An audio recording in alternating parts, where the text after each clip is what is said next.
तव कथामृतं तप्तजीवनं कविभिरीडितं कल्मषापहं श्रवणमङ्गलं श्रीमदाततं भुवि गृह्णन्ति ये भूरिदा जनाः।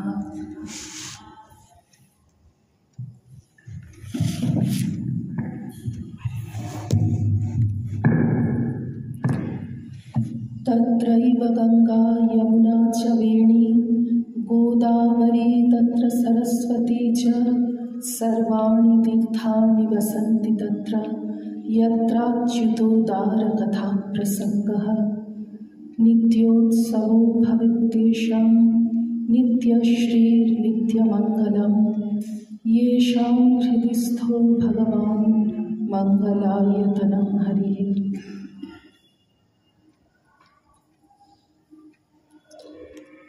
आज অতি পবিত্র রাস পূর্ণিমা।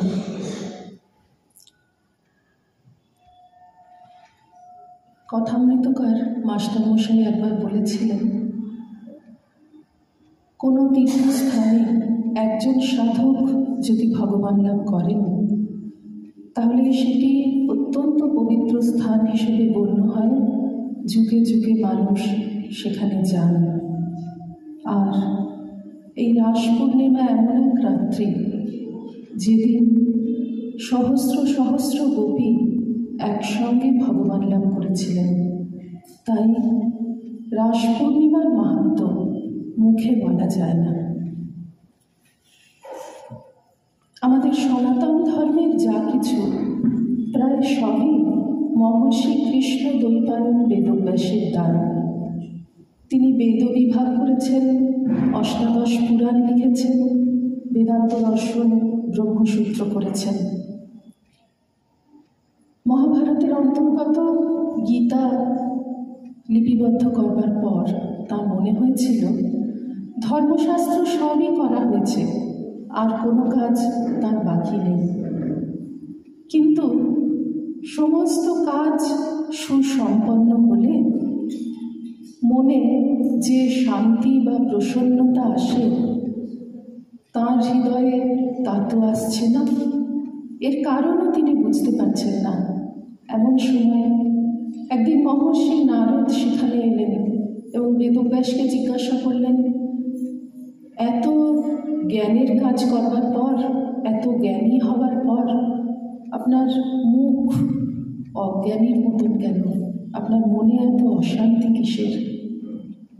তারপরে নারদই বললেন যে আপনি ভগবানের বিমল যশ কীর্তন করেননি, তাই আপনার মন প্রসন্ন হয়নি। এরপরেই বেদব্যাস ভাগবত রচনা করেন আর তাঁর জীবনমুক্ত পুত্র শুকদেবকে তিনি ওই ভাগবত অর্পণ করে যান। এদিকে ব্রহ্মশাপগ্রস্ত হয়েছেন কুরুপাণ্ডব বংশের শেষ রাজা, একমাত্র শিবরাত্রির সত্যে পরীক্ষিত। যতদিন ভগবান শ্রীকৃষ্ণ নরদেহে ছিলেন ততদিন পর্যন্ত জ্যোতিষীর গণনায় কলি এসে গেছেন, কিন্তু যেহেতু শ্রীকৃষ্ণ দেহে আছেন সেই জন্য কলি পদপাত করতে পারছিল না পৃথিবীতে।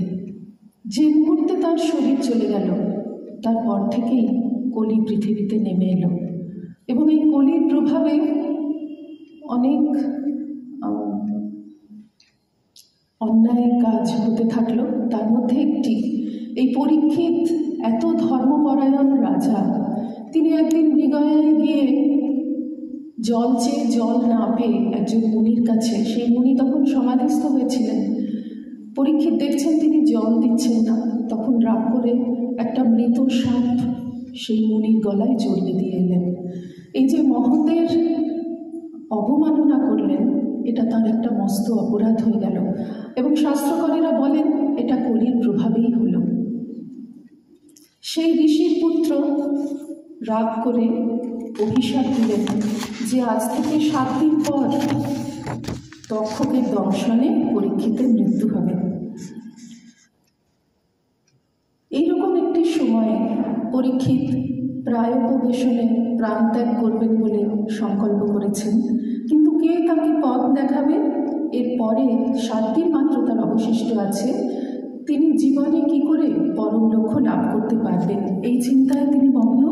এমন সময়ে শ্রী শুকদেব, যিনি ভাগবত বহন করে চলেছেন অন্তরে, তিনি সেখানে উপস্থিত হলেন এবং তিনি বললেন যে কলিতে ভাগবত ধর্মই শ্রেষ্ঠ উপায় জীবের মৃত্যু সংসার তীর্ণ হওয়ার জন্য। সেই হরিদ্বার অঞ্চলে সমস্ত মুনি ঋষিরা সমবেত হয়েছেন। সকলেই বুঝতে পারছেন যে এবারে কিছু একটা হবে, কোনো মহা ঘটনা ঘটবে। শুকদেব তখন ভাগবত শোনালেন পরীক্ষিতকে। সেইটা শুনে সেই সভায় সুত মুনি বলে একজন ছিলেন, রোমহর্ষ ঋষির পুত্র। তা শুনে তিনি সমস্ত ভাগবতটাই গুরু কৃপায় কণ্ঠস্থ করে নিলেন, আত্মস্থ করে নিলেন। তারপর আরও কিছুদিন যেতে না যেতে যখন মুনি ঋষিরা সবাই বুঝতে পারছেন যে কলির প্রভাব অত্যন্ত বেশি হয়ে যাচ্ছে পৃথিবীতে, তখন তারা ভাবতে লাগলেন যে কি করা যায়, উপায় কি। তারা একটা বিরাট যজ্ঞের অনুষ্ঠান করলেন নৈমিষারণ্যে সমবেত হয়ে। সেই নৈমিষারণ্যে তারা ভাবছেন যে কি করা যায়, ওই ভাগবত ধর্মকে কি করে প্রচারিত করা যায়। তখন সেখানে সেই সুত মুনি, যিনি শুকদেবের মুখে শুনে এই সমস্ত ভাগবত অন্তরে বহন করে আনলেন, তিনি বললেন যে শ্রীকৃষ্ণ তুল্য পুরাণ সূর্য ভাগবত উদিত হয়েছেন, আর আমাদের চিন্তার কোনো কারণ নেই। এখন এই সূর্যই পৃথিবীতে আলো দেবে, আমাদের সব সমস্যার সমাধান সেই ভাগবত কথাই বলবে। মহাপ্রভু চৈতন্যদেবের পরিকর সনাতন গোস্বামী এই ভাগবতকে বলেছেন শ্রীকৃষ্ণ পরিবর্তিতা। ভাগবত শ্রীকৃষ্ণের আরেকটি শরীর। লীলা পুরুষোত্তম শ্রীকৃষ্ণ এখন শব্দ ব্রহ্মরূপে আছেন, সেই রূপটি হচ্ছে ভাগবত। শ্রীমদ্ ভাগবতকে শ্রীকৃষ্ণের পূর্ণ দেহ বলে কল্পনা করা হয় এবং শ্রীকৃষ্ণকে যে মন্ত্রে পূজা করা হয়, বৈষ্ণব পরম্পরায় এই ভাগবতকেও একই মন্ত্রে পূজা করা হয়। ভাগবতে 18,000 শ্লোক আছে। 12টি স্কন্ধে বিভক্ত ভাগবত। স্কন্ধ শব্দের অর্থ অধ্যায়। আমরা যেমন গীতার এক একটা চ্যাপ্টারকে অধ্যায় বলি, তন্ত্রের এক একটা চ্যাপ্টারকে পটল বলা হয়, কখনো কাব্যের এক একটা চ্যাপ্টারকে সর্ব বলা হয়, সেই রকম ভাগবতের চ্যাপ্টার হচ্ছে স্কন্ধ। ভাগবতের 12টি স্কন্ধ। কিভাবে এই ভাগবতকে শ্রীকৃষ্ণের শরীর বলে কল্পনা করা হচ্ছে? প্রথম 2টি স্কন্ধ শ্রীকৃষ্ণের 2 চরণ, তৃতীয় আর চতুর্থ স্কন্ধ তাঁর উরুদেশ, পঞ্চম ও ষষ্ঠ 2টি পার্শ্বদেশ, সপ্তম অষ্টম 2 বাহু, নবম হৃদয়, আর দশম স্কন্ধ, যেখানে নবম পর্যন্ত বিষ্ণুর অন্যান্য অবতারের কথা বলছিলেন শুকদেব। তারপর পরীক্ষিত অধৈর্য হয়ে যাচ্ছেন যে শ্রীকৃষ্ণের কথা তো আমি এখনও শুনলাম না। পরীক্ষিত শ্রীকৃষ্ণকে খুব ভালোবাসেন, কেননা তিনি জন্মাবধি গল্প শুনে এসেছেন যে তিনিই আমাকে রক্ষা করেছেন। পরীক্ষিত যখন মায়ের গর্ভে ছিলেন তখন ব্রহ্মাস্ত্র ছুঁড়ে অশ্বত্থামা সেই গর্ভস্থ সন্তানকে হত্যা করতে চাইছিলেন। সেই সময় ভগবান শ্রীকৃষ্ণ ওই গর্ভের ভেতর প্রবেশ করে তাকে রক্ষা করেছিলেন। সেই জন্যই পরীক্ষিত ওই জন্মের পর থেকে, জন্মের আগের যে একটা স্মৃতি ছিল যে ভগবানকে আমি দেখেছি, জন্মের পর থেকে যাকেই দেখতেন নতুন লোক তাকেই ভাবতেন ইনি কি শ্রীকৃষ্ণ, ইনি কি সেই ভগবান, এরকম সবাইকে পরীক্ষা করতেন। সেই জন্য নাম হচ্ছে পরীক্ষিত। তো এই পরীক্ষিত খুব ভালোবাসেন শ্রীকৃষ্ণকে বলে তিনি ভাবছেন আরে আমার জীবনের আরও 2-3টে দিন চলে গেল, এখনও তো শ্রীকৃষ্ণের কথা আরম্ভ হলো না। তাই তিনি ছটফট করে শুকদেবকে বলেছিলেন যে শ্রীকৃষ্ণের কথা বলুন, শ্রীকৃষ্ণের কথা বলুন। তো এই দশম স্কন্ধ থেকে শ্রীকৃষ্ণের, আমরা যেমন জন্মাষ্টমীতে জন্মের কথা পড়ি, শ্রীকৃষ্ণের কথা আরম্ভ হয়ে গেছে, সেই জন্য দশম স্কন্ধকে বলা হয় মঞ্জু হাস্যগান, ভগবান শ্রীকৃষ্ণের মুখের সুন্দর হাসি। একাদশ স্কন্ধ হচ্ছে তার কপাল, আর দ্বাদশ হচ্ছে মস্তক। এই হচ্ছে সমস্ত ভাগবত শ্রী ভগবানের শরীর। আর ভাগবতের যে ধর্ম, তার সার কথা হচ্ছে ভগবানকে ভালোবাসা, হৃদয়ের নির্মল বিশুদ্ধ ভালোবাসা, যে ভালোবাসার মধ্যে কোনো আকাঙ্ক্ষা, কোনো অভিপ্রায়, জগতের কোনো কামনা নেই। আর ভগবান জীবকে ভালোবাসেন। উপনিষদে, বেদে, বেদান্তে সর্বত্র বলা হয়েছে যে ভগবান আছেন, কিন্তু ভাগবতে খুব স্পষ্ট করে বলা হলো যে ভগবান আছেন শুধু নয়, ভগবান আসেন এবং তিনি জীবকে ডাকেন। এই যে আমরা পরে পরে দেখব ভগবান শ্রীকৃষ্ণ বাঁশি বাজিয়ে ডাকছেন, ভগবান আমাদের ডাকেন। এই যে ভগবানের দিক থেকে আমাদের প্রতি ভালোবাসার একটা বার্তা, এটা একটা মহাসংবাদ। ওরা টিকাকাররা খুব সুন্দর করে উপমা দেন যে একটা মেলায় ছোট্ট শিশু বাবার হাত ধরে বেড়াতে গেছে, সেখানে অনেক কিছু দেখতে দেখতে এদিক ওদিক তাকাতে তাকাতে ভুলে গেছে বাবার হাতটা কখন ছেড়ে গেছে। যখন তার খেয়াল হলো তখন সে চিৎকার করে কাঁদছে বাবা বাবা বলে। তখন কোনো হিতাকাঙ্ক্ষী তাকে বললেন যে মেলায় অনেক বাবা আছে, তুমি বাবা বলে ডাকলে কেউ বুঝতে পারবে না। তুমি কি জানো, তুমি যেমন বাবাকে হারিয়ে কাঁদছো, ভয় পেয়েছো, ঠিক তেমনি তোমাকে হারিয়েও বাবা ভয় পেয়েছেন, ব্যাকুল হয়েছেন। তোমাকে ছেড়ে তিনি বাড়ি চলে যেতে পারবেন না। তুমি চুপ, তিনিও তোমার নাম ধরে ডাকছেন, চিৎকার করছেন, তুমি চুপ করে শোনো। শুধু আমি বাবাকে হারিয়ে ফেলেছি নয়, বাবাও আমাকে হারিয়ে ফেলেছেন, তিনিও ভয় পেয়েছেন, তিনিও কষ্ট পেয়েছেন, তিনি আমার নাম ধরে চিৎকার করছেন। এই খবরটা শিশুর কাছে নতুন। এই সংবাদ তার কাছে যেন একটা কল্যাণ পথের দরজা খুলে দিল। ভাগবত এই সংবাদ আমাদের দেন যে ভগবান তোমার জন্য ব্যাকুল, ভগবান তোমার জন্য অপেক্ষা করছেন, ভগবান তোমাকে ডাকছেন। এই ভাগবতে যেখানে রাসলীলা আরম্ভ হচ্ছে, তার আগে ভগবান গোপীদের বস্ত্র হরণ করেছেন এবং তাদের বলেছিলেন, তারা যখন কাত্যায়নী ব্রত করেছেন, এই জায়গাটা কখনো কখনো একটু অস্পষ্ট লাগে, কেননা কোনো কোনো বিখ্যাত টিকাকার বলছেন যে প্রায় বছর ঘুরতে চলল, সেই সামনের পূর্ণিমা এখনো আসেনি। ভগবান বলেছিলেন আগামী পূর্ণিমায় তোমাদের মনোবাঞ্ছা আমি পূর্ণ করব, তোমাদের সঙ্গে বিহার করব। কিন্তু ভাগবতে যা আছে সেই হিসাব মতো ধরলে বেশি দিন নয়, ঠিক আগে এই আমাদের যেমন ঠিক জগদ্ধাত্রী পূজা হওয়ার পর রাস পূর্ণিমা আসে, সেই রকম বৃন্দাবনেও জগদ্ধাত্রী মন্দির রয়েছে এবং ঠিক যে মন্ত্রটি বলে গোপীরা ব্রত করেছিলেন যে নন্দগোপ সুদম দেবী পতি গুরু দে মামা, আমাদের নন্দগোপ সুতোকে আপনি পতি করে দিন, এই ব্রত, ঠিক সেই মন্ত্রটি বৃন্দাবনের জগদ্ধাত্রী মন্দিরের মাথার উপর শ্বেত পাথরের উপর খোদিত রয়েছে। আর আমাদের সাধারণ বুদ্ধিতে এরকমই মনে হয় যে জগদ্ধাত্রী পূজার সময়টিতে হয়তো জগদ্ধাত্রী ব্রত করা হয়েছিল, কাত্যায়নী ব্রত যদিও সেটাকে বলা হচ্ছে। এবং ভগবান বলছেন এই ব্রত দেখে তিনিও খুব প্রসন্ন হয়েছিলেন। ভগবান বলেছেন আগামী শারদ পূর্ণিমায় তোমাদের মনোরথ পূর্ণ হবে। তো সেই পূর্ণিমা যখন এলো, ভগবান কি দেখলেন? প্রথম যে রাসলীলা আরম্ভ হচ্ছে তার প্রথম শ্লোকের প্রথম শব্দটি ভগবান। সবসময় যুগে যুগে মানুষ সন্দেহ করে এসেছে যে রাসলীলা কেন ভগবান করতে গেলেন, দেখে মনে হয়, শুনে মনে হয় যেন সাধারণ মানুষের মতন লীলা, এবং বিশেষ করে সাধকরা, সাধুরা কেন এটা করবে। কিন্তু আমরা যদি একটু তলিয়ে দেখি, গভীরভাবে ভাবি, তাহলে দেখি যে ঋষি মুনিদের হাতে, আমরা যেহেতু পঞ্চ ইন্দ্রিয়ের তৈরি জগতের মধ্যেই বাস করি, কাজেই ঋষিদের হাতে এছাড়া আর কোনো উপায় নেই বোঝানোর। সেই জন্য তারা সাধারণ জগতের সাধারণ কথাই উপমা হিসাবে তুলে ধরছেন, এছাড়া পথ নেই বলে। যাই হোক,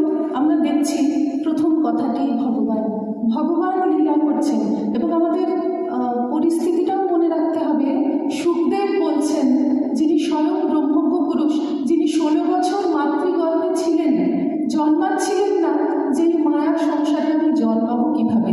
তারপর সুখদেবের বাবা মা ব্যাসদেব বিশেষ করে তিনি কৃষ্ণের আরাধনা করে বললেন যে আমার শিশু জন্মাচ্ছে না, কেননা তাকে মায়ায় গ্রাস করে ফেলবে এই ভয়ে।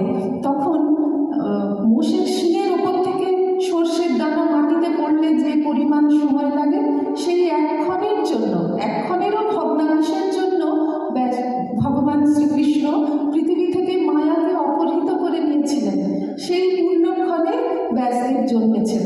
16 বছরের মাতৃগর্ভে ছিলেন, কাজে 16 বছরেরটি হয়েই জন্মেছেন এবং জন্মানো মাত্র ছুটে গিরিগুহায় হিমালয়ে সমাধিস্থ থাকবার জন্য চলে গেছেন।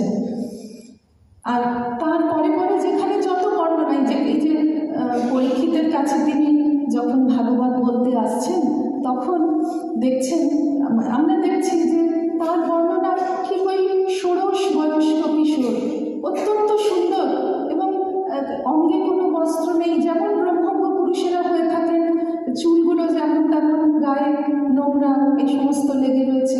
তাকে পাগল ভেবে পেছন পেছন ছোট ছেলেরা ঢিল ছুটতে ছুটতে হাততালি দিতে দিতে পেছনে পেছনে আসছে। কিন্তু তার চোখে মুখে ব্রহ্মজ্ঞের দীপ্তি, তাকে দেখেই সমস্ত মুনি ঋষিরা উঠে দাঁড়ালেন, সসম্ভ্রমে উঠে দাঁড়ালেন এবং বললেন, এই ব্রহ্মবিত্তম পুরুষ এসে গেছেন, এবার ইনি আমাদের ভগবানের কথা শোনাবেন। তো এই সুখদেব বলছেন, শুনছেন কে? পরীক্ষিত, যার 7 দিনও অবশিষ্ট নেই জীবনের। কাজেই আর ভারতবর্ষের সমস্ত মুনি ঋষি তখন ওখানে সমবেত হয়েছেন। এই একটা পরিবেশে কি যেমন তেমন কথা আলোচনা হতে পারে? এই একেবারে রসের সর্বোত্তম কথা, যা অধিকার অর্জন করাও দুরূহ ব্যাপার। আমরা ফিরে আসছি ভাগবতের শ্লোকে। ভগবান আপি তা রাত্রি শারদোৎফুল্ল মল্লিকা বিক্ষ্যরন্তুম মনশ্চক্রে যোগ মায়ানুপাশ্রিতঃ।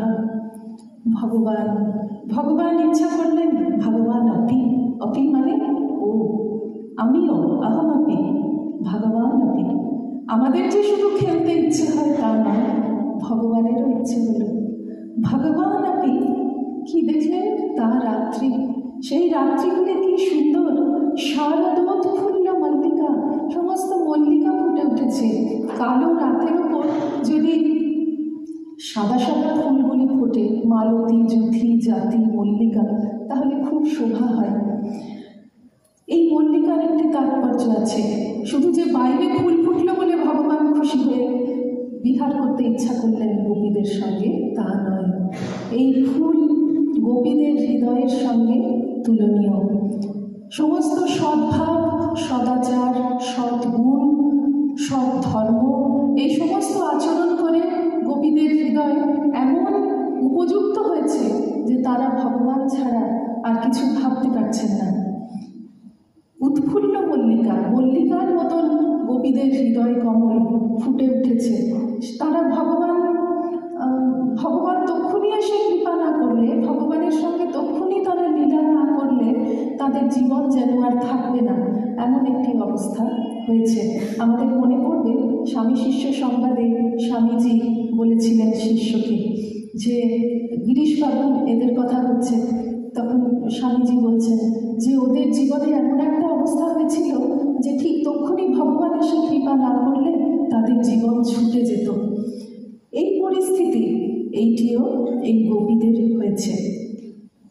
এই হচ্ছে উৎফুল্ল মল্লিকার তাৎপর্য। বাইরে ফুল ফুটেছে বটে, কিন্তু আসল কথা অন্তরের ফুল ফুটেছে, সেই হৃদয়ে কমল বিকশিত হয়েছে যাতে ভগবান চরণ রাখবেন। এইটা ভগবান দেখলেন, বীক্ষ্য, বিশেষভাবে নিরীক্ষণ করলেন। নাহি দ্রষ্টুর দৃষ্টের বিপরীলোপ বিদ্যতে, উপনিষদে বলা হচ্ছে, কখনো সেই যে সকলের বুদ্ধির সাক্ষী, সকলের অন্তর তিনি সবসময় দেখতে পান, তাঁর দৃষ্টি কখনো হারিয়ে যায় না, তাঁর দৃষ্টি কখনো নষ্ট হয় না। তিনি তাঁর চোখকে কেউ ফাঁকি দিতে পারে না, তিনি সবার সব দেখতে পান। এই যে গোপীদের হৃদয় ফুটে উঠল, ফুল্ল কুসুমিত হয়ে উঠল, ভগবানের ভালো লাগছে। তিনি জানেন যে এই হৃদয়গুলিতেই আমি এখন পদার্পণ করব, ভিক্ষা রন্তুম মানসচক্রে, রন্তুম রমণ করবার জন্য, বিহার করবার জন্য, লীলা করবার জন্য, খেলবার জন্য মানসচক্রে মনে করলেন, ইচ্ছা করলেন। কি করে? যোগ মায়া উপাশ্রিতা, যোগ মায়াকে আশ্রয় করে তিনি বিহার করবেন। এখানে একটু বিচার করেছেন টিকাকারীরা, যোগ মায়ার আশ্রয় নিতে হলো কেন? ভগবান তো ইচ্ছা করলেই সব করতে পারেন। তার উত্তরে বলছেন যে মায়া আর যোগ মায়া দুটি জিনিস। মায়া এমন একটি যা জীবকে আচ্ছাদন করে। মায়ার কাজ দুটি, যা আছে তাকে দেখতে দেয় না, সেটা হচ্ছে মায়ার আবরণ শক্তি, যা নেই তাকে দেখায় বিক্ষেপ শক্তি। দড়ি আছে, দড়িকে মায়া দেখতে দিল না, এটা হচ্ছে আবরণ। আর সাপ নেই, মায়া দেখাচ্ছে যেন একটা সাপ, এটা হচ্ছে বিক্ষেপ। মায়া নিজের স্বরূপকে দেখতে দেয় না।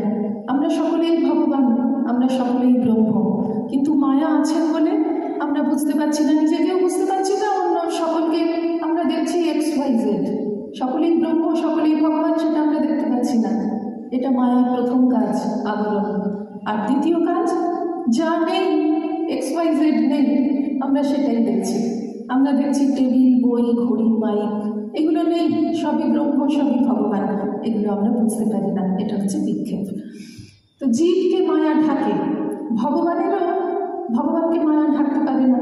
কিন্তু ভগবান যখন খেলা করতে চান তখন তারও নিজেকে একটু ঢাকতে ইচ্ছে হয়। শিশু কৃষ্ণ অন্যান্য শিশুদের সঙ্গে খেলছেন, সর্বজ্ঞ ভগবান, তিনি জানেন সবাই কোথায় লুকিয়েছে। যদি জানেন তাহলে শ্রীদাম সুদামকে খুঁজে বার করবার আর কোনো আনন্দ রইল না। তিনি চোখ বুজে জেনে গেলেন যে অমুক এই বটের পেছনে লুকিয়েছে, অমুক ওই গাছটার ডালে উঠেছে, তাহলে আর খেলবার মজা কোথায়? তার এমন একটা মায়া দরকার হয় যাতে তিনি নিজে তার ওই সর্বজ্ঞত্ব, সব জানেন, সব বোঝেন, সব পারেন, ওইটা তিনি ভুলে যান। যাতে ভুলে যান তার জন্য এই যোগ মায়াকে দরকার হয়। যার জন্য আমাদের সৃষ্টিমাকে বলা হয়েছে যে কখনো ভগবানকে এমন দেখা যায়নি যার মনটাকে নিচে টেনে রাখবার জন্য যোগ মায়ার দরকার হলো। যাই হোক, তো এখানে ভগবান সেই রকম যোগ মায়ার সাহায্য নিলেন। কেন নিলেন? ওই সব ভুলে গিয়ে নিজে লীলা করবেন সেই জন্য।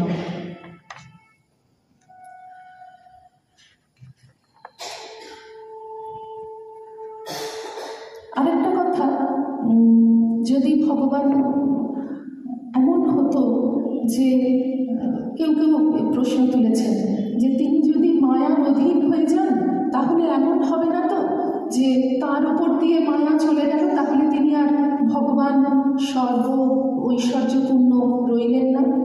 তারও একটা সুন্দর উদাহরণ দিয়েছেন যে তা হবে কেন, তার আজ্ঞাতেই তো মায়া এই কাজ করছে। যদি কোনো রাজা তার ভৃত্যকে বলে রাখেন যে রোজ তুমি আমাকে ভোর 4টের সময় তুলে দেবে ঘুম থেকে, সেই ভৃত্য এসে ডাকে, রাজা ঘুম থেকে ওঠেন, তাহলে কি তিনি ভৃত্যের অধীন হলেন?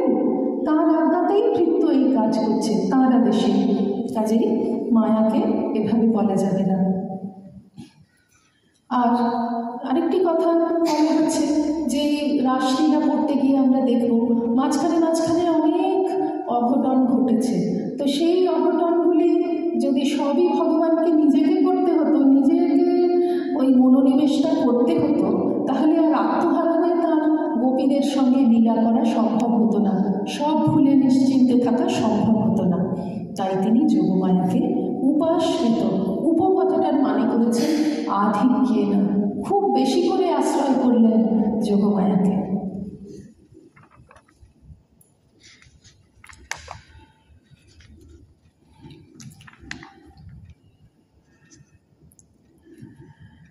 तदोडु राजा ककुभः करैर्मुखं प्राच्या विनिप्पन्नरुणेन शन्तमयि सचर्षणीनाम् उदगाच्छुचो मृजन् प्रियप्रियाया इव दीर्घदर्शनः। উড়ু রাজা, চন্দ্র উঠলেন, খুব বিশাল চাঁদ, তিনি উঠে সমস্ত দিকের মুখ যেন সুন্দর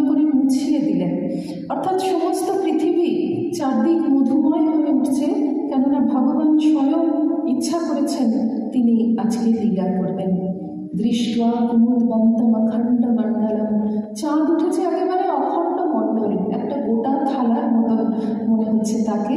রমান নাভম নবকুঙ্কুমানুনাম, লক্ষ্মীর মুখের মতন সুন্দর চাঁদ আর নবকুঙ্কুমের মতো রূপ। এখনো পর্যন্ত আমরা দেখি যে রাস পূর্ণিমার যে চাঁদ ওঠে, যখন ওঠে উদয় হয় অস্ত যায়, সবসময় সেই চাঁদের রং লালই থাকে। বনঞ্চ তৎ কোমলগোভিরঞ্জিতম, এবং সমস্ত বন উপবন সেই চাঁদের কিরণে লাল হয়ে গেছে, রঞ্জিত হয়ে গেছে। কোমলা গোভি, গো কথার মানে হচ্ছে কিরণ, খুব কোমল কিরণ দিয়ে যেন সমস্ত বনমণ্ডলকে রঞ্জিত করে ফেলেছেন। এইরকম একটা পরিবেশ দেখে জগৌ কলম বাম দৃশ্যাম মনোহরম, ভগবান গান ধরে দিলেন। গান মানে বাঁশিতে তান তুললেন। যাদের সঙ্গে ভগবানের তো ইচ্ছা হয়েছে, কিন্তু যাদের সঙ্গে তিনি বিহার করবেন তাদের মনটা কেমন হয়ে আছে, তারা সত্যি সত্যি সব কিছু ছেড়ে তার কাছে আসতে পেরেছে কি? সব কোনো কিছুর প্রতি তাদের একটুও মায়া মমতা আছে কি? সেটা ভগবান পরীক্ষা করে নেবেন। আমরা যেমন কথাগুলিতে দেখি যে ছুঁচের মধ্যে একটু রোঁয়া থাকলে সুতোতে, ছুঁচের মধ্যে দিয়ে সেই সুতো গলবে না। সেই জন্য ভগবান মুখে তো আর ডাকতে পারছেন না, গান ধরলেন। জগৌ কলম বাম দৃশ্যাম মনোহরম। বাম কথাটার মানে খুব নানা রকম হয়। প্রথম মানে হচ্ছে সুন্দর, বাম দৃশ্যা, বাম নয়না, যাদের চোখ খুব সুন্দর, গোপীদেরকেই বলা হয়। আরেকটি ব্যাখ্যা করা হয়েছে যে যারা শ্রীকৃষ্ণকে খুব ভালোবাসেন তাদের মধ্যে দুরকম আছেন, এক হচ্ছেন দক্ষিণা, আরেক হচ্ছেন বামা। দক্ষিণা মানে তোমাকে ছাড়া আমাদের চলবে না, ভগবানকে এই কথাটা মন খুলে তারা বলতে পারেন। সবসময় শক্তির স্থান তো ভগবানের বাঁ দিকে, ডান দিকে শ্রীকৃষ্ণ আছেন। দক্ষিণা মানে তাদের দৃষ্টি দক্ষিণ দিকে, ডান দিকে তাকাচ্ছেন শ্রীকৃষ্ণের দিকে। আর বামা মানে বাঁ দিকে তাকান, মানে ডান দিকে তাকালে তো শ্রীকৃষ্ণকে দেখতে পাবো, সেইটা ইচ্ছা করেই তাকান না, যেন কৃষ্ণ বুঝতে পারেন যে তাদের মনে একটু অভিমান আছে, সেই অভিমানটা তিনি ভাঙাবেন, এই আদরটুকু তারা চান। এরা হচ্ছেন বামা নায়িকা, বাম দিকে সবসময় তাকিয়ে থাকেন। বামা দৃশ্যাম, আজকে বাঁশিতে এমন তান তুললেন যে এই বামা নায়িকারাও ছুটে আসবেন। কারোর কোনো রকম মনের মনোভাব গোপন করে রাখা চলবে না, সবাই মন খুলে কথা বলতে বাধ্য হবেন। এইটা ভেবে ভগবান বাঁশিতে খুব মানে এমন টান দিলেন যে সত্যি সত্যি সবাই যে যা কাজ করছিলেন ফেলে চলে এলেন। নিঃসম্য গীতম তদনঙ্গবর্ধনম, ভগবানের সেই গান কীরকম অনঙ্গ বর্ধন। ভগবানকে পাওয়ার আমার ইচ্ছে আছে, যতটুকু মনের মধ্যে ছিল সেইটা বহু গুণে বেড়ে গেল। ব্রজস্ত্রিয় কৃষ্ণ গৃহীত মানসা, কৃষ্ণ তাদের মনটাকে গৃহীত গ্রহণ করে নিয়েছেন। আমি যে ভগবানকে মনটা দিয়েছি, আমি আমার দিক থেকে দিয়েছি, তিনি যদি গ্রহণ না করেন তাহলে তার কোনো সার্থকতা নেই। কৃষ্ণ এদের মনটা একেবারে গ্রহণ করে দিলেন। কাজেই ইন্দ্রিয় হচ্ছেন মনের রাজা। ইন্দ্রিয় যখন, মন যখন ভগবান নিয়ে নিলেন, তখন অন্য কোনো ইন্দ্রিয় কোনো কাজ করতে পারল না। চোখ খোলা আছে, চোখ আর কিছু দেখতে পারল না। আজ অপুর অন্যোন্য মলক্ষিতদ্যমা, অন্যোন্য সবাই হাজারে হাজারে গোপীরা ছুটে যাচ্ছেন ওই বাঁশি শুনে, কিন্তু কেউ কাউকে দেখতে পেলেন না। অলক্ষিতোদ্যমা, কি করে দেখবেন?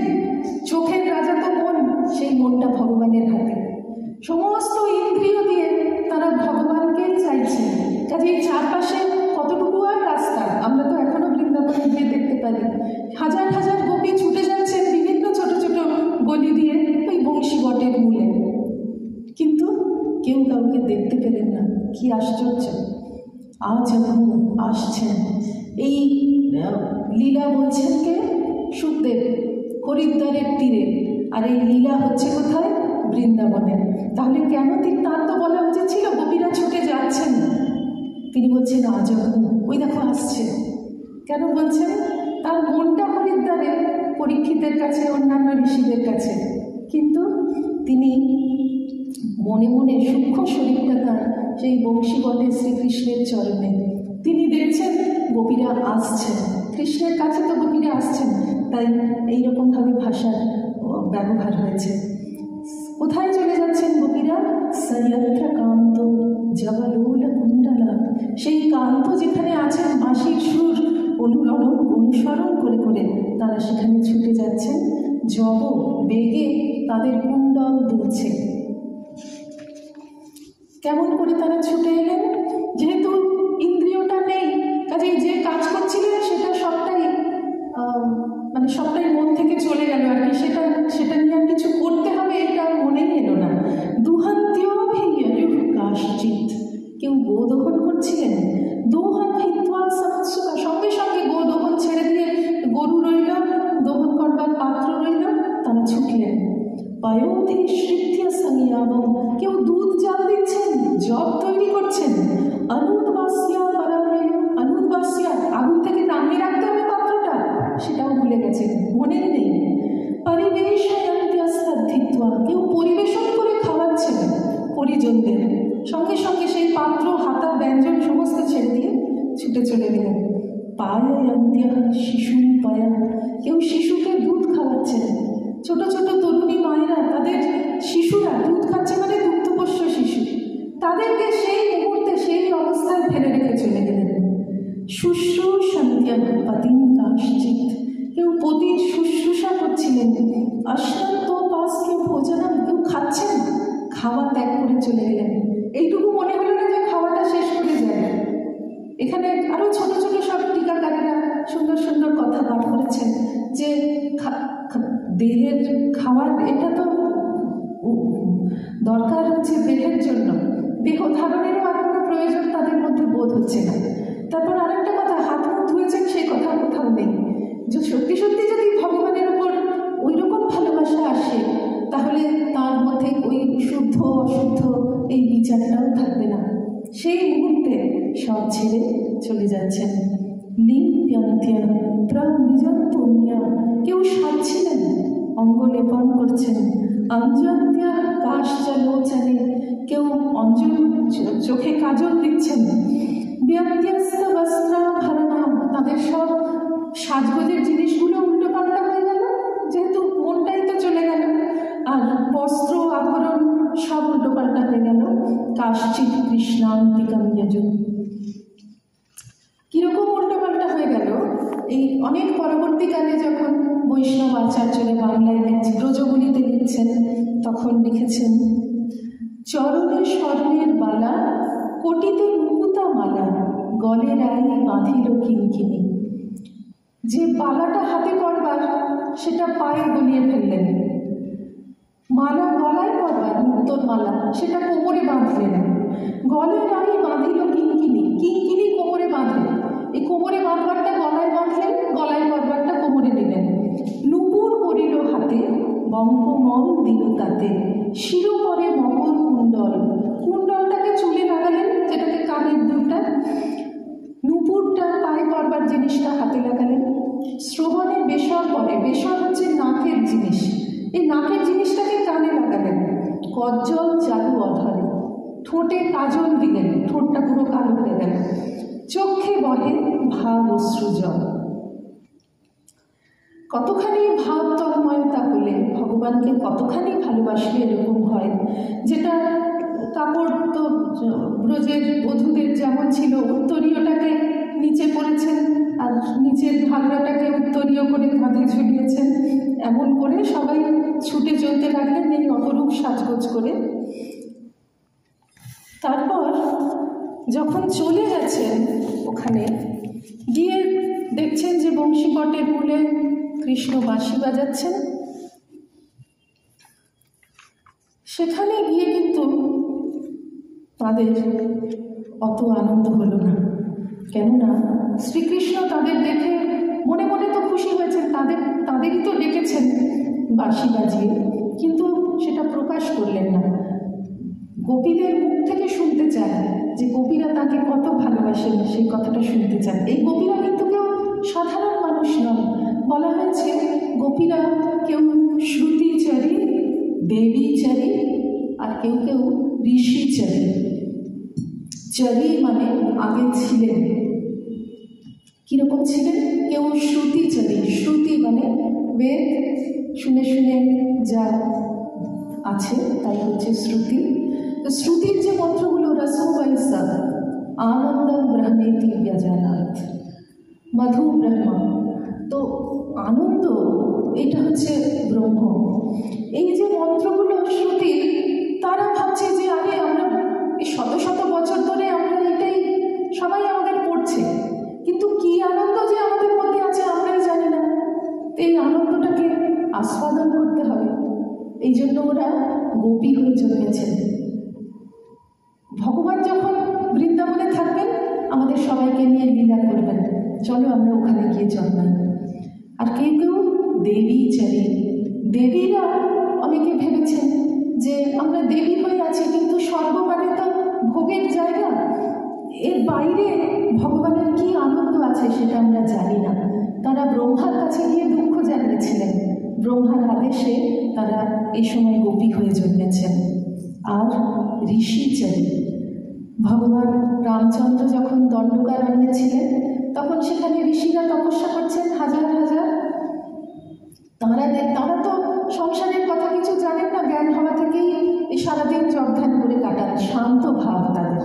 তারা যখন সীতাকে দেখলেন রামচন্দ্রের কাছে এই মধুরভাবে সেবা করছেন, আর তারপরে যখন সীতা হরণ হয়ে গেছে তখন রামচন্দ্র এত কাঁদছেন সীতার জন্য, এই ভাবটা এই ঋষিদের খুব ভালো লাগলো। এত কোমল সুন্দর একটা ভাব, ভগবানকে এইভাবে পাওয়া যায়, ভগবানকে এইভাবে উপাসনা করা যায়, সাধনা করা যায়। আমরা তো এই ভাবটা পেলাম না, ওটা তাদের চোখের সামনে ভগবানকে দেখছেন, তো কাজে ভগবানকে যে এইভাবে ভালোবাসা যায় ওইটা আস্বাদন করবার জন্য তাদের খুব ব্যাকুলতা হলো। তখন রামচন্দ্র তাদেরকে কৃপা করে বলেছিলেন যে পরের জন্মে আমি যখন আসব তখন তোমরা সবাই আমার সঙ্গে লীলা করবে, বিহার করবে। তো এই ঋষিচারী, শ্রুতিচারী, দেবীচারী, ঋষিচারী, এরা সবাই গোপী হয়ে জন্মেছেন এবং এদের হাজার হাজার বছরের তপস্যা আছে যে আমাদের এত সুন্দর দেখতে হবে, আমরা এত সুন্দর নাচতে পারবো, গান গাইতে পারবো যে ভগবান আমাদের রূপ দেখে, গুণ দেখে খুশি হবেন। এরা হচ্ছেন গোপী। এরা কেউ সাধারণ নন।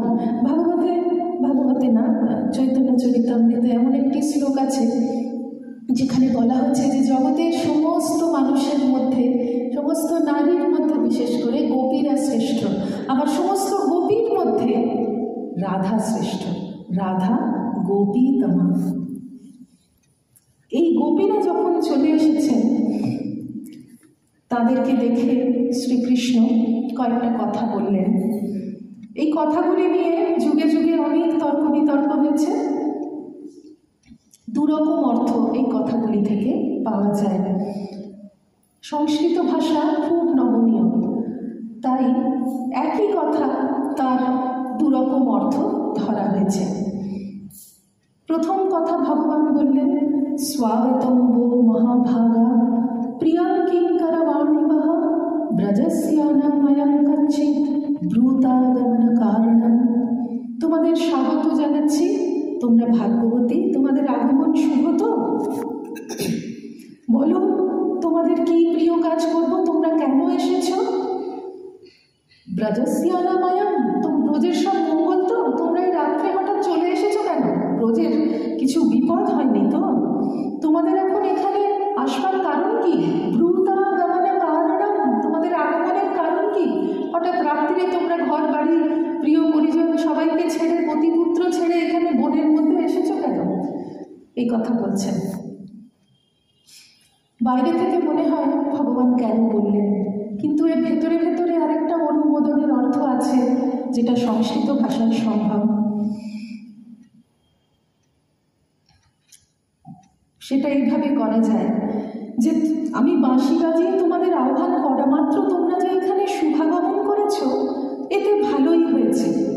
বহু জন্মের স্বীকৃতির ফলে আমাকে এইভাবে লাভ করা যায়। তোমরা ভাগ্যবতী, তোমাদের স্বাগত জানাচ্ছি। তোমাদের আগমনে ব্রজের মঙ্গল সূচিত হয়েছে। এখন বলো আমি কি করব? এইভাবে প্রত্যেকটা শ্লোকেরই এরকম করা যায় যে বাইরে থেকে মনে হচ্ছে যেন ভগবান রাগ করছেন, কেন তোমরা এলে, এভাবে বলছে। বলছেন, আমার আসা উচিত নয়, কিন্তু অনুমোদনেরও আরেকটা অর্থ আছে। রজন্যেষা ঘোর রূপা ঘোর সত্ত্ব নিষেবিতা। এই রজনী ঘোর রূপা, খুব ভয়ঙ্কর রাত। এই রাতে কেউ বেরোয়? ঘোর সত্ত্ব, কত সত্ত্ব প্রাণী আছে, হিংস্র সাপ বাঘ সিংহ এ বনের মধ্যে আছে। প্রতিয়াত ব্রজম, ব্রজে ফিরে যাও। নেহ স্থেয় স্থিতি সুমধ্যমা, ব্রজে ফিরে যাও, এখানে থাকা উচিত নয়। আর অনুমোদন অর্থ ধরলে যে এই যে রজন্যেষা ঘোর রূপা, অঘোর রূপা, ওই অটা সন্ধি করে মিশে গেছে। রজন্যেষা ঘোর রূপা ঘোর সত্ত্ব নিষেবিতা। বৃন্দাবনে কোনো পশু পাখির মধ্যে কোনো হিংসার ভাব নেই, অঘোর, সবাই সৌম্য শান্ত, এখানে ভয়ের কিছু নেই। প্রতিজাত ব্রজন্যেহা, তোমরা ব্রজে ফিরে যেও না। স্থেয় স্ত্রীহি, তোমাদের এখানে থাকা দরকার, কোনো অসুবিধা নেই। মাতারা পিতারা পুত্রা ভ্রাতারা পতয়শ্চব, তোমাদের মাতা পিতা পুত্র ভ্রাতা পতি সবাই তোমাদের খুঁজছে। বিচিন্নতি পশ্যন্ত মা কৃত্বা বন্ধু সাধ্বসম, ওদেরকে ভয় পাইয়ে দেওয়া তোমাদের উচিত নয়। আর হ্যাঁ অর্থে বলছেন যে কেউ তোমাদের না দেখে অন্বেষণ করছে না, কেননা তোমরা তো তাদের উপেক্ষা করেই চলে এসেছো। ভয় পেও না, এখানেই থাকো। গোপীরা তো সরল, বাইরের অর্থটাই গ্রহণ করলেন। তারা ভাবছেন যে কি বাঁশিতে আমাদের ডেকে এনে এখন এইসব কথা, কাজেই তারা একটু হতভম্ব হয়ে চারদিকে তাকাচ্ছেন। তাই দেখে ভগবান বললেন, দৃষ্টান বনম কুসুমিতম রাকেশ কররঞ্জিতম। ও, বুঝতে পেরেছি, এই বন দেখবার জন্য তোমরা এসেছো। এত সুন্দর রাকেশ, এত সুন্দর চাঁদ উঠেছে, কররঞ্জিতম, চাঁদের আলোয় চারদিক পরিষ্কার সুন্দর দেখা যাচ্ছে। যমুনা নীললীলাজ্জত, যমুনার বায়ুতে এমন লীলা, সমস্ত তরু পল্লব আস্তে আস্তে কম্পিত হচ্ছে। এই এত সুন্দর শোভা দেখবার জন্য তোমরা এসেছিলে, আমি বুঝতে পেরেছি। তা শোভা তো দেখা হয়েছে, এইবার ফিরে যাও।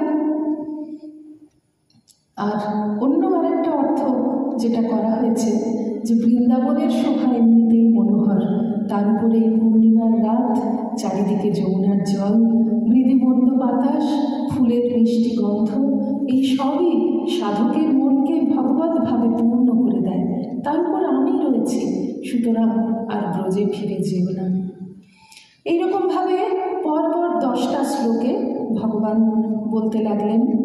তারপর শেষ দিকে বলছেন যে অথবা মদভিস্নেহাৎ ভবত্যো যন্ত্রিতাশয়া, আমাকে ভালোবেসেই বোধহয় এসেছো তোমরা, তো তাতে আর কি আছে, সমস্ত প্রাণী তো আমায় ভালোবেসে থাকে, জীবজন্তু গরুরা পর্যন্ত আমাকে ভালোবাসে, কাজে তোমরা যে আমায় ভালোবাসো তাতে আর কোনো সন্দেহ নেই। গোপীরা বাইরের অর্থটাই ধরছেন আর মনে মনে ক্ষুব্ধ হয়ে যাচ্ছেন যে শেষ পর্যন্ত পশু পাখির সঙ্গে আমাদের তুলনা করলেন। তারপরে এই শ্লোকে ভবত্যা বলেছেন, আপনি করে কথা বলেছেন। এই সব কিছু নিয়ে গোপীদের খুব কষ্ট হলো। একদম শেষে ভগবান বললেন শেষ শ্লোকটি, যে শ্রবণাৎ দর্শনাৎ ধ্যানাৎ ময়ি ভাবং কীর্তনাৎ, যে শ্রবণ করে, আমার রূপ দর্শন করে, ধ্যান করে, কীর্তন করে যেরকম আমার সান্নিধ্য পাওয়া যায় না, তথা সন্নিকর্ষে না, আমার কাছে এলে সেরকম পাওয়া যায় না, অতএব তোমরা ফিরে যাও। আর অনুমোদন অর্থে ধরতে হবে যে আমার কাছে থাকলে আমার প্রতি যে ভাবের উদয় হয় সেটা কিছুতেই শ্রবণ দর্শন ধ্যান আর কীর্তনে হয় না, অতএব ফিরে যেও না। তো গোপীরা আমি প্রথম অর্থটাই ধরেছেন, ভীষণ কষ্ট পাচ্ছেন। তো এখানে খুব সুন্দর করে সুখদেব বর্ণনা করছেন যে গোপীদের লাল টুকটুকে ঠোঁট, তাদের একেবারে এত ঘন ঘন গরম নিঃশ্বাস পড়লো, ভগবান এইসব কথা বলছেন বলে এই ঠোঁটটা পুরো শুকিয়ে কাঠের মতন হয়ে গেল। আর চোখ থেকে এত জল পড়ছে, তাদের চোখের জল, গায়ের কুমকুম সমস্ত ধুয়ে মাটিতে মিশে গেল। মাথা নিচু করে তারা মুখ দিয়ে পৃথিবীতে মাটিতে আঁচড় কাটতে লাগলেন, মানে কি করবেন আর বুঝতে পারছেন না। তারপরে শেষ পর্যন্ত ভাবলেন যে মরে তো যাবই, মানে এত কষ্ট হচ্ছে যে মরেই যাবো, বাঁচবার আর আশা নেই, কিন্তু মরবার আগে দুটো কথা শুনিয়ে যায়। কি কথা শোনালেন? বললেন যে এই যে কথাগুলো গোপীরা বলছেন সেখানেও আবার সুন্দর করে বোঝা যায় যে তারা ভগবান ভেবেই সত্যি সত্যি শ্রীকৃষ্ণের কাছে এসেছেন। সন্ত্যাজ্য সর্ব বিষয়াস্তব পাদমূলম, সমস্ত বিষয় ত্যাগ করে আমরা তোমার চরণে এসেছি। মাইবম বিভোর হাতি ভবান গদিতুম নৃশংসম, এরকম নৃশংস নিষ্ঠুর বাক্য আমাদের বলতে পারো না তুমি। ভক্তা ভজস্ব দুরবগ্রহমাং ত্যজাস্মান, আমাদেরকে ত্যাগ করো না, আমরা তোমার ভক্ত, আমাদেরকে ভজনা করো। দেব যথাদি পুরুষ ভজতে মুমুক্ষু, যেমন আদি পুরুষ নারায়ণ সমস্ত মুমুক্ষু ব্যক্তিদের আশ্রয় দেন, তেমনি তুমি আমাদের আশ্রয় দাও। তারপর বলছেন, খুব তো আচ্ছা ভগবান এই সমস্ত কথা বলেছিলেন, আমরা অত ডিটেলসে বলিনি, যে নারীর ধর্ম, পরম ধর্ম হচ্ছে পতি সেবা করা, তাদেরকে ছেড়ে দিয়ে তোমরা কেন চলে এসেছো, ভগবান বলেছিলেন। তো এরা গোপীরা উত্তর দিচ্ছেন, স্ত্রীণাং স্বধর্ম ইতি ধর্মবিদা ত্বয়োক্তম, তুমি খুব ধর্মের দিগ্গজ পণ্ডিত হয়েছো না, তাই এসব কথা বলছো, সব বুঝতে পেরেছি। তুমি কি করে এই কথা বলতে পারো? প্রেষ্ঠ ভবাংস্ত্বনুভৃতাং কিল বন্ধুরাত্মা, আমরা যদি তোমার সেবা করি, তুমি তো তনুভৃতাং কিল বন্ধুরাত্মা, সমস্ত তনুভৃতাং যারা দেহধারী জীব তাদের আত্মা তুমি, তোমাকে যদি আমরা সেবা করি তাহলে সকলেরই সেবা করা হবে। ঠিক যেমন গাছের শিকড়ে জল দিলে সমস্ত গাছই জল পায়, আলাদা আলাদা করে প্রত্যেকটা পাতায় ফুলে ডালে জল দিতে হয় না, সেই রকম তুমি ভগবান সকলের আত্মা, তোমাকে সেবা করলেই আমাদের সব হবে। তুমি প্রত্যেক জীবের দেহে চৈতন্য রূপে রয়েছ, পতির মধ্যেও তুমি, পুত্রের মধ্যেও তুমি, তাহলে তোমাকে কেন আমরা না ভজনা করব? এই জায়গায় খুব সুন্দর একটা শ্লোক আছে যেখানে তারা বলছেন, নিত্য প্রিয়ে পতিসুতাদিভিরার্তি দৈকি, পতিসুত তারা আরতি দো, তারা শুধু দুঃখই দেয়, তারা শুধু আরতিই দেয়, তারা সুখ দেয় না। এই কথাটা গোপীরা কিন্তু বলতে পারলেন। আমাদের মনে পড়ে যায় উপনিষদে বলা হয়েছে, তাদের তদাত্মা প্রিয় পুত্রাৎ প্রিয় মিত্রাৎ, পুত্রের থেকেও প্রিয়, অতি প্রিয় হন তাদের ভেতর আত্মা আছে বলে। এবং আরেকটা জায়গায় ঋষিরা বলছেন, কিং প্রজয়া করিষ্যাম, আমরা প্রজা নিয়ে, সন্তান নিয়ে কি করব? গোপীরা কিন্তু ঠিক একই রকমভাবে বলছেন এবং আরও নির্দিষ্ট করে বলে দিলেন, আরতি দায়ী কি, তারা সবসময় দুঃখ দিতেই আছে, তাদের কথা আর বলো না তো, তুমি সকলের আত্মা। তো পাদম পদম না চলতস্তব পাদমূলাৎ, আমাদেরকে যে ফিরে যেতে বলছো, আমরা তো একটা স্টেপও যেতে পারছি না এখান থেকে, কি করে ফিরে যাব? আমাদের সমস্ত ইন্দ্রিয় তোমার হাতে, আমাদের পা চলছে না।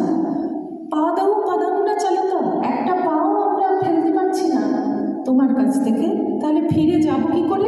আর ফিরে যদি যাই, মনটা তো এখানেই থেকে গেল, কাজই বা করবো কি করে?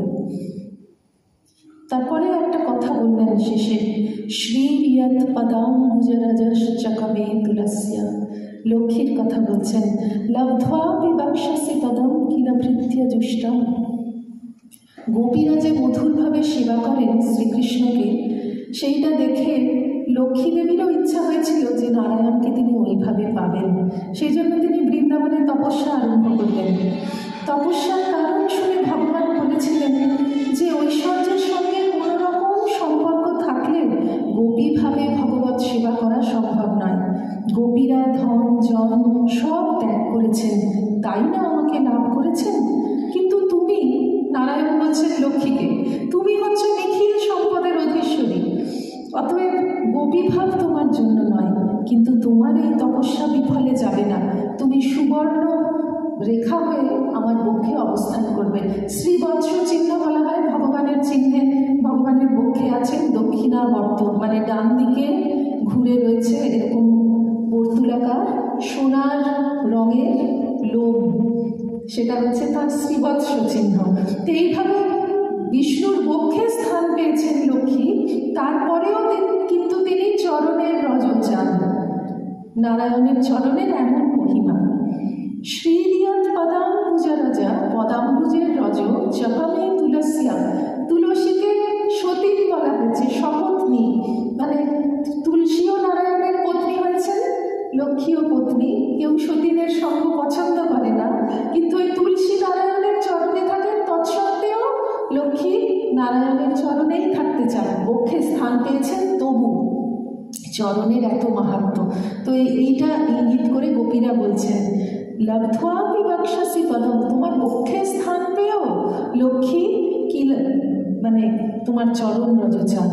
ইয়স্যা স্বভিক্ষা নখিতে অন্য সুর প্রয়াস তদ্বদ্বয়ঞ্চ তব পাদ রজ প্রপন্না। তাহলে আমাদের আর দোষ কি বলো, আমরা তো সাধারণ মানুষ, লক্ষ্মীরও যদি এই অবস্থা। তো এই সমস্ত কথা বলে শেষে বললেন, ব্যাপ্তম ভবান ব্রজভয়ার্তি হরোভিজাত, তুমি আপনি আদি পুরুষ, আমরা আর এবার আমাদের প্রাণটা বেরিয়েই যাবে, এমন করে তারা আরতি নিয়ে বলছেন। তন্ন নিধেহি কর পঙ্কজমার্তবন্ধ, জগতে যত আর্ত আছে, দিনজন আছে, তাদের তুমি বন্ধু, তাদের তুমি আশ্রয় দাও, তাদের আরতি তুমি হরণ করতে পারো, একমাত্র তুমিই পারো। আমাদের হৃদয়ে, আমাদের মাথায় তোমার ওই সুন্দর শান্ত শীতল করপল্লবটা স্থাপন করো, তাহলে আমরা প্রাণে বাঁচি। আমরা জানি হৃদয়ে মানুষের প্রেম থাকে আর সহস্রারে জ্ঞান হয়। কাজেই এই যে ঠিক হৃদয়ে আর মস্তকে তা ভগবানকে হাত দিতে বলছেন। ভগবান কিন্তু এই আরতি শুনে সত্যি সত্যি আর স্থির থাকতে পারলেন না। তিনি এবার বাঁশি ত্যাগ করে তাদের কাছে এলেন।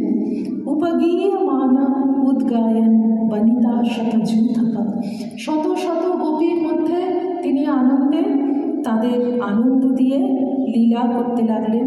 কীরকম তিনি তখন সেজেছেন, মালা বিভ্রাট বৈজয়ন্তী, বৈজয়ন্তী তার কণ্ঠে রয়েছে, ব্যাচরণ মণ্ডয়ন বনাম, আর তিনি লীলা করবেন বলে যমুনা নদী অনেক পিছিয়ে গেলেন, ছোট ছোট তরঙ্গের হাত দিয়ে ওই বালুকা নরম করে দিলেন, নরম একেবারে, যাতে না ভগবানের আর গোপীদের চরণে লাগে।